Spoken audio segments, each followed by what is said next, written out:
Welcome to Tell Your Story Alaska. Real Alaskans, real stories. I'm your host, Billy Turnland, and here is your story.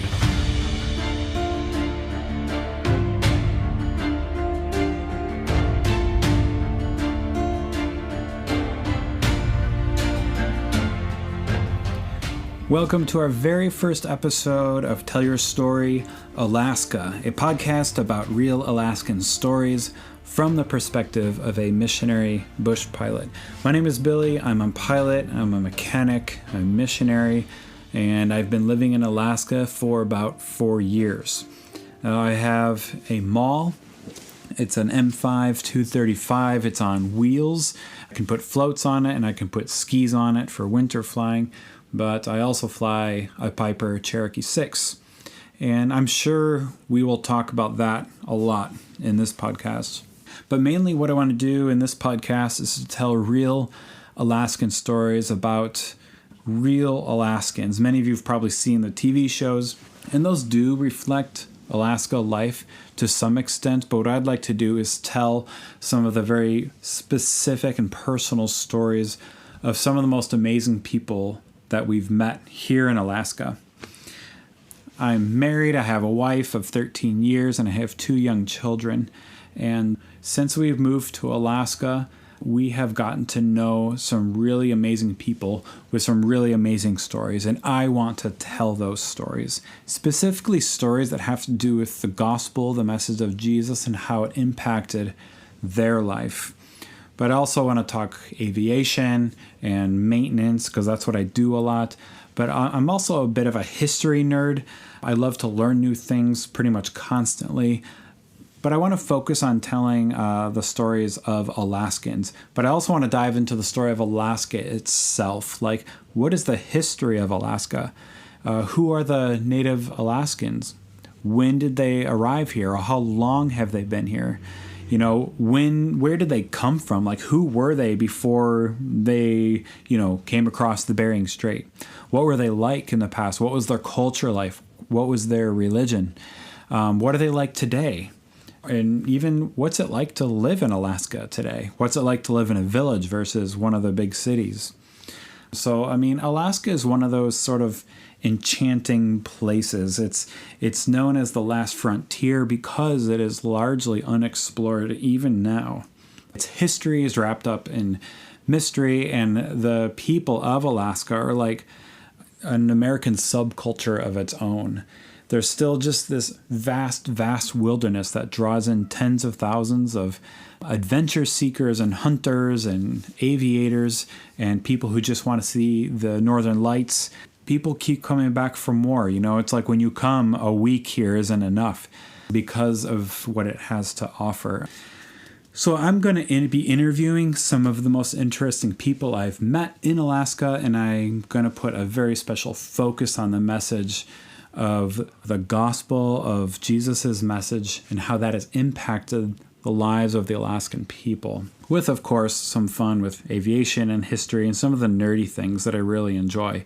If you have a story or you have, say, an insight on Alaska's history, on their culture, I'm even interested in diving into some of the politics, or if you have an exciting flying story or a wilderness story, something like that, I would like to hear it. You can reach out to me at tysalaska@gmail.com. That's tysalaska@gmail.com. But just for today, what I'd like to do to get us kind of launched, to get us started, I have come up with the top 10 coolest facts about Alaska that I would like to go through with you just to kind of whet your appetite for all things Alaska. So if you live in Alaska, or you have visited before, or you are dreaming about going to Alaska one day, this would be a good episode for you to start. So we'll dive right in. Okay, top 10. Number 10. Alaska was one of the last areas in the Americas to be explored.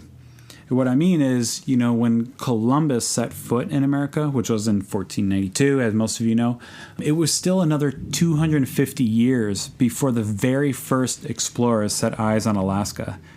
The first known explorers were Russians, who arrived. The earliest known first Russian explorers were in 1741. Now, this is not very long ago. For example, the Declaration of Independence was signed in 1776, but even at that time, it was still a whole other decade almost when the first Russian settlement came. And that settlement happened because when the Russian explorers came, they saw these seals, and they realized these seals had a high-quality skin that were good for trade. And so in 1784, on Kodiak Island, a Russian fur trading company made its first settlement there. So while, the Revolutionary War is going on, the native Alaskans are just for the first time seeing foreigners showing up at their shores. That, in my mind, is kind of crazy how recent this history is. So even while President Lincoln in 1865 was signing the 13th Amendment ending slavery, the interior of Alaska was still barely known. Only a few scattered Russian explorers had gone inland.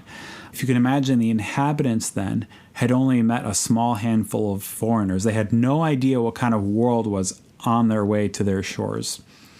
Alaska was purchased from Russia in 1867, and of course that was a moment in history, and I will talk about this more in other episodes, but the 1867 purchase was started at a new chapter in Alaska's history. Okay, so that's number 10, one of the last areas in the Americas to be explored. Okay, number 9.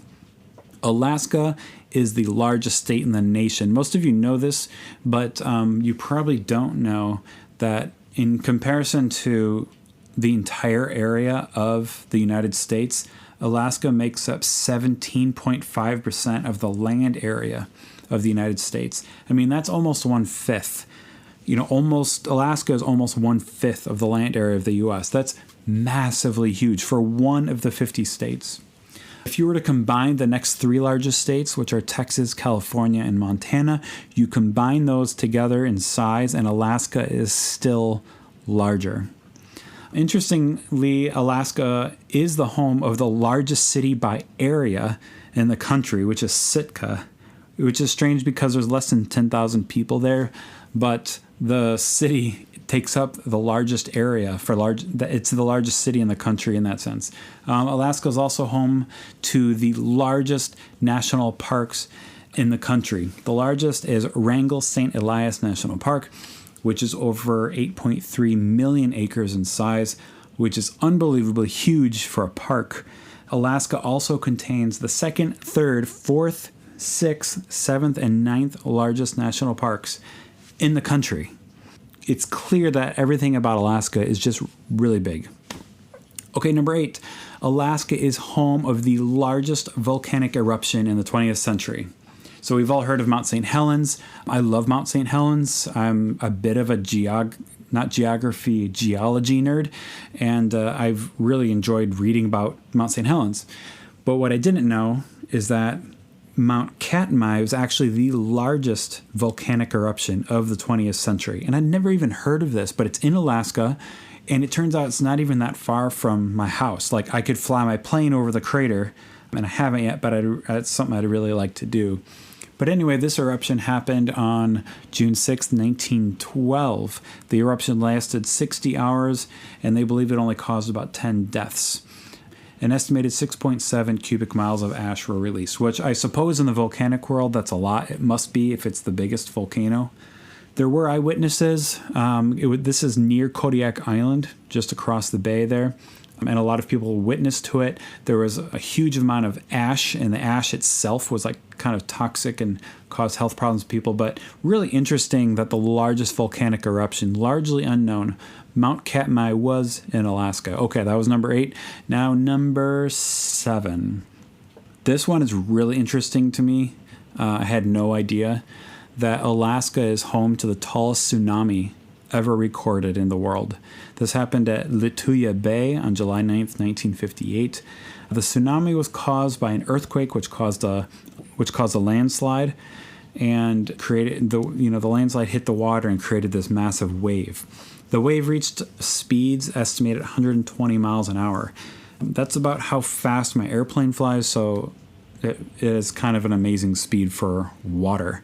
The most amazing thing about this wave, obviously tallest in the world, but it was measured at 1,722 feet.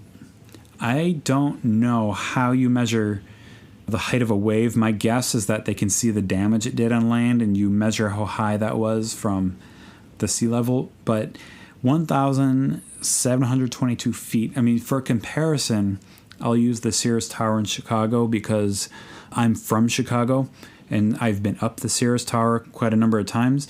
It's now called the Willis Tower, but, you know, in my heart, it's still the Sears Tower. Anyway, the Sears Tower is just over 1,400 feet tall. So if you can imagine a wave 300 feet taller than the Sears Tower, that's just an unbelievable height. Okay, number six.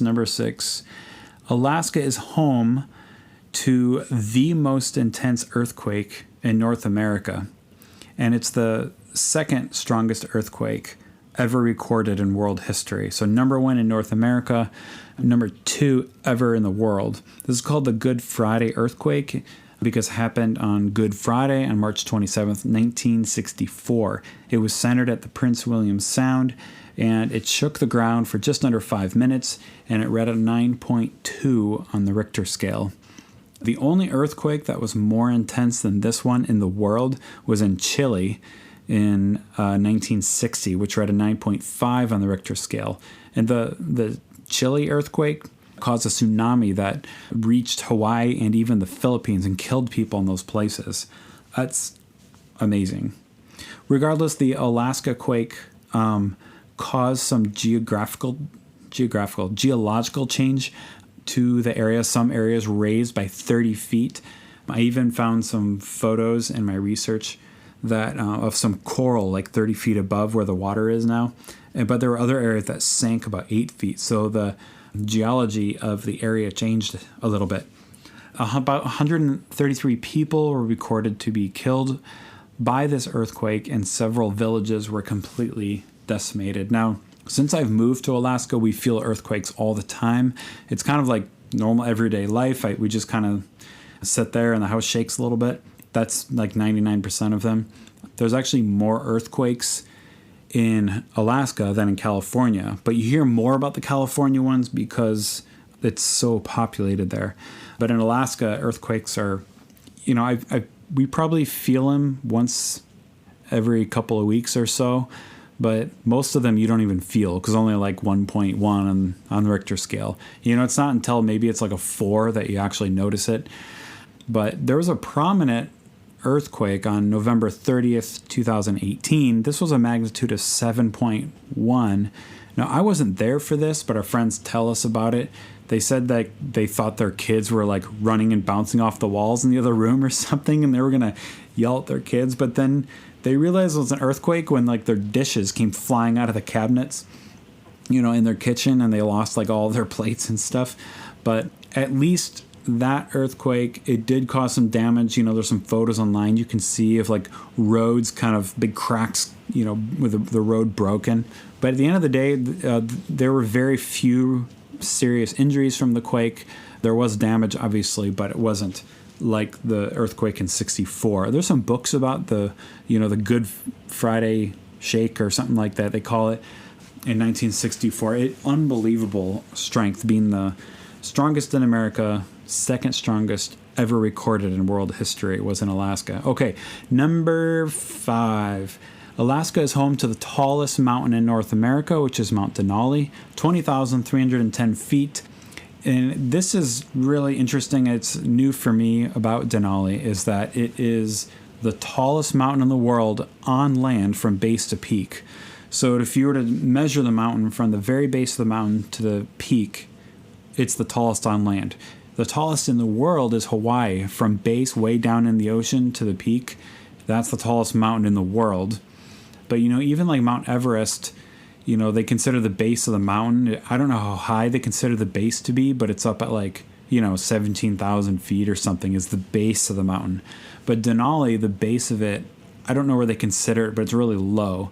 So base to peak is the tallest mountain in the world. So if you imagine, you know, the climbers who want to summit Mount Denali, they have a much higher vertical distance to go than if you were to climb Mount Everest. There's another mountain in the Americas that's taller than Denali. I'm going to butcher the pronunciation, but it's Aconcagua. It's in Argentina. It's measured at 22,837 feet. So I thought Denali was the largest in the Americas, but it's not. There's one more, which is in Argentina. Okay, the first confirmed summit of Denali was on June 7th, 1913 by Hudson Stuck, Harry Karstens, Walter Harper, and Robert Tatum. There were other claims of summits before them, but these were the first guys that had a confirmed summit of Denali. The Denali is still climbed every year now. Every year, sometimes we hear of deaths, but the worst disaster was in 1967 when 7 of 12 climbers perished in what is called the worst storm on record. Really terrible disaster. There's some books about it. Okay, I really wanted to tell the story of the name Denali because for a while it was named McKinley. Now it's Denali. I think we'll save that for another episode because we're gonna go deep. Okay, that was number 5. Number 4. Alaska is home of the largest glacial system in the nation. According to the U.S. Geological Survey, there are 27,000 glaciers in Alaska. However, this is kind of difficult to define. Where does one glacier end? Where does one begin? The glaciers are also constantly shrinking and growing. There's another source I found that said there's 100,000 glaciers. But either way, fewer than 1/3 of the glaciers are named.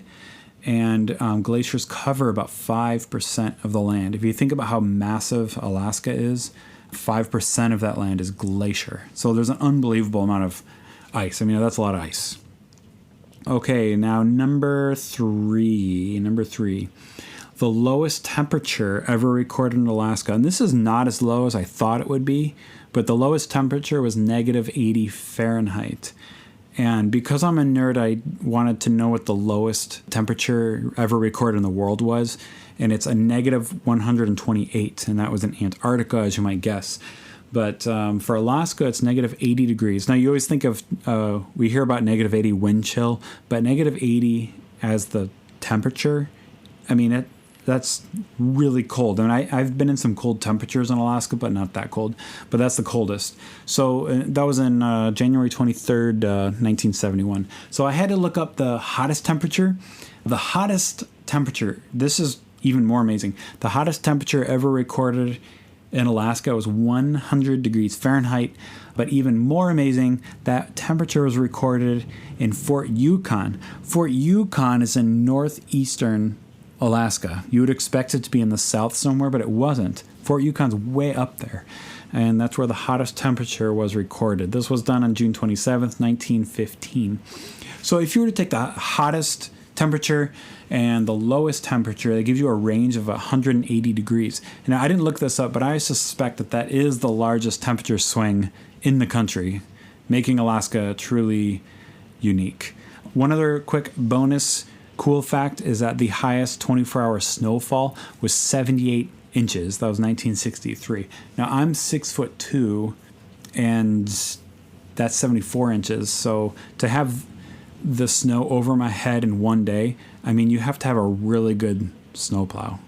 I do a lot of snow blowing in my house, and I don't know if I can handle that. That's a lot of snow. Okay, number two. Alaska is home to an abundant dinosaur bone bed, which is at the Colville River, and this is known as the Liscombe bone bed. Liscombe was a guy who was an oil prospector for the Shell Company, I think back in the 60s, and while he was prospecting for oil, he noticed this bend in the river, which is the Colville River, which this is north of the Brooks Range, northern Alaska. He noticed some bones that were coming out of this embankment along the river. And so even today, paleontologists have gone there and they report that they find an abundance of dinosaur bones as this river erodes the embankment. I have a secret desire to go find this place and find my own dinosaur bones because there's supposed to be quite a lot of dinosaur bones there. Other dinosaur bones and footprints have been found throughout the state, which of course arises that fascination with wow, what was this place like long ago? And what kind of creatures lived here? I love wondering about that. But Alaska is also famous for its well-preserved mammoth remains that have been recovered. Like the remains are so well preserved that the people who found them actually cooked up the meat and ate some of it. It's been that well reserved. So it's been pretty cool to how much we've been able to learn about the natural history through these findings. All right, that brings us to number 1. I have to save, there's so many more things. In fact, I think I'm going to do another episode on really cool facts about Alaska just because I had to leave out so much. It's painful to me. I'm seeing my notes right now, the things that I'm leaving out, but I got to keep it to 10. But so here we go with our number 1. Alaska is home to a really cool variety of animals. And I want to start by talking about moose. They're probably, I don't know if most famous for moose, but one of the most. But I say moose because the animal's so prominent with like the everyday Alaskan life. It's desirable to hunt this animal, but it's also an animal you just see. Like when you wake up in the morning, you get your coffee going and you look out the window and there's a giant moose like just right there outside your window. And these animals are like shockingly big because I'm over 6 foot tall and I look out and these things are taller than I am. Unbelievably, shockingly big animals. So moose are a prominent animal there. There's bison. Bison are cool because I actually don't see bison except when I go to the conservatory, but we learned at the conservatory that bison were considered extinct in Alaska, and this particular species was considered extinct in the world. That is until someone spotted a smaller herd of them up in Canada in some super remote place, and so they were able to take these bison from that small herd, breed them, and now they've brought the population back to Alaska. So I just thought that was a really cool bison story in Alaska. There's mountain goats and sheep. These are fun because they are wild, and there's even a mountain called Sheep Mountain that I fly over sometimes, and when you look down, you can just see sheep and mountain goats just grazing down there. It's pretty cool. There's caribou, which are really famous for their migrations. There's muskox, which is a really weird-looking bison, basically. It looks like they have their like hair parted down the middle, like an old-fashioned British person. But they're kind of feisty creatures, is my understanding. In fact, I saw in the news recently that a state trooper was killed by a muskox, like a really tragic story. Anyway, there's wolves, there's wolverines, black bears, grizzly bears, brown bears, polar bears, seals, otters, bald eagles. I mean, we see bald eagles all the time. I know they used to be like endangered, but now there's almost like too many of them in Alaska. Probably the most prominent bird I see there are crows and ravens. I mean, these things are everywhere. And crows and ravens are very prominent in Native Alaskan folklore, which is interesting. There's also albatross and loons. I particularly love the loon. It's been my favorite bird my whole life. I just love the sound that they make, and I've learned to replicate that sound just with like a whistling sound I can do with my hands. I don't know if you've ever seen anyone do that, but I figured out how to do that as a kid, and I can I don't know, at least in my mind, I can talk to the loons, but they probably aren't talking to me. It's just me being a loon, probably. Anyway, there's cranes, there's ptarmigans, and ptarmigans are a kind of a funny-looking bird, but they are the state bird. And then there's belugas out in the ocean. There's humpback whales. The humpback whales are cool because they migrate from Alaska down to Hawaii and then back. And I have family in Hawaii, so sometimes we visit Hawaii and, we see the humpback whales there. And then, being in Alaska, you can see the humpback whales there. And I just think that's pretty cool. There's orcas, which, don't mess with the orca. They are in the Alaskan waters. There's sea turtles. And it's not very common, but there's even narwhals. The whale with the huge tusk, the one tusk coming off of its nose. I always think of the movie Elf when I think of narwhal, because he has to say goodbye to a narwhal when Elf is leaving. Never mind. One of the really cool animals I want to point out, just because it's so cool, is the wood frog. I see wood frogs all the time in the summer, and they are the coolest creatures because they survive the winter by allowing their bodies to be frozen. Now, when you freeze flesh, it destroys your cells. It like breaks your cell apart, and you would die. That's why you don't want to get frostbite. But these creatures literally just let themselves freeze every winter, and then in the spring, they just thaw and hop away. It's really amazing. I don't know how they do it. I'd be interested to know, actually, but it's such a cool little frog. As far as fish goes, trout, salmon, walleye, pollock, halibut, whitefish, and lampreys. Alaska's famous for the salmon, obviously. One thing I don't have listed here that I want to mention too is the northern pike. I grew up catching northern pike, and they're very, very common in Alaska. They're kind of considered a trash fish. In fact, if you catch a northern pike, it's illegal to keep it. You have to kill it or keep it, because they eat everything. They're kind of a monster fish. But I really like catching them because they're tough and fun to catch. But anyway, the salmon are probably most famous.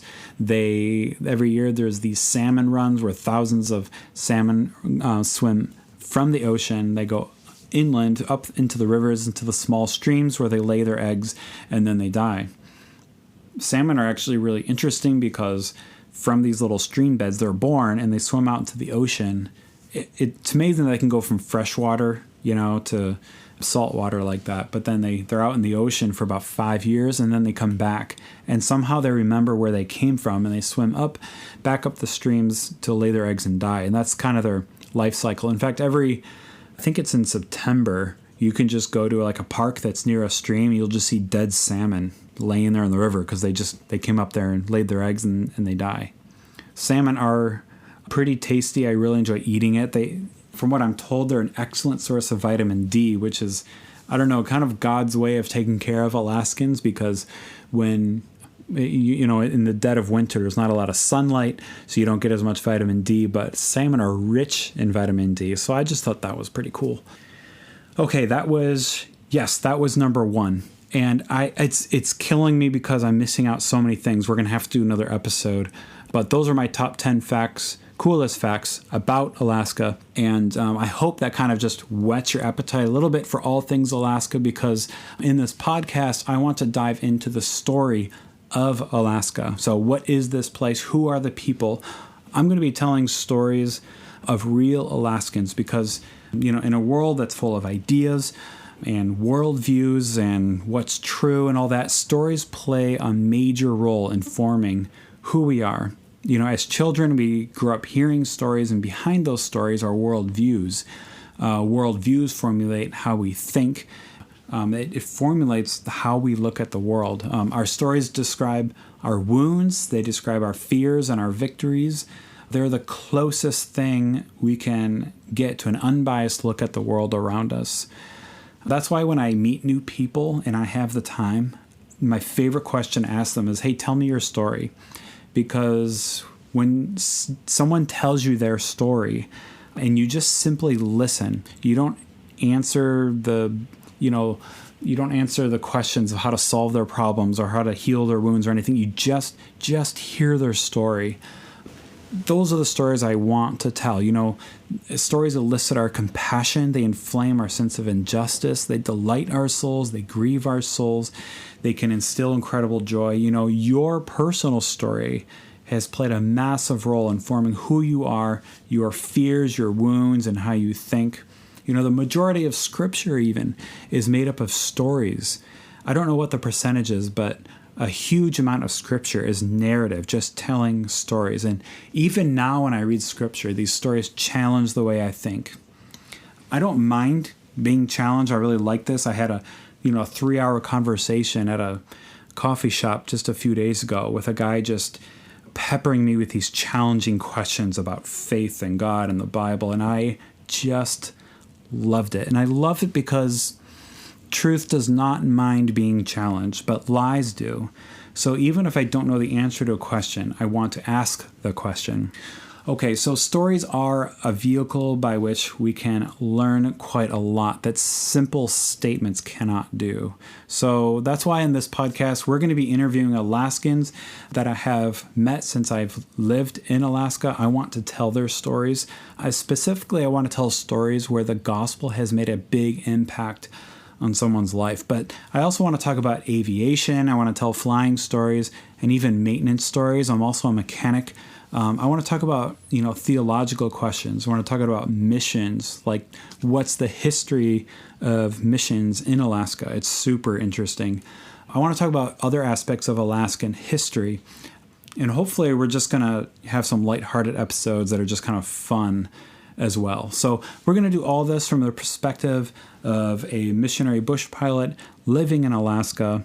If you have a story that you want told, specifically a story about how the gospel or the message of Jesus has impacted your life, or maybe even just an Alaskan story, like a wilderness story, something like that, just please reach out to me at tysalaska@gmail.com. That's tysalaska@gmail.com. Hey, thank you guys for tuning in. I'm excited to tell the story of Alaska and the story of Alaskans. Welcome. This is Tell Your Story, Alaska.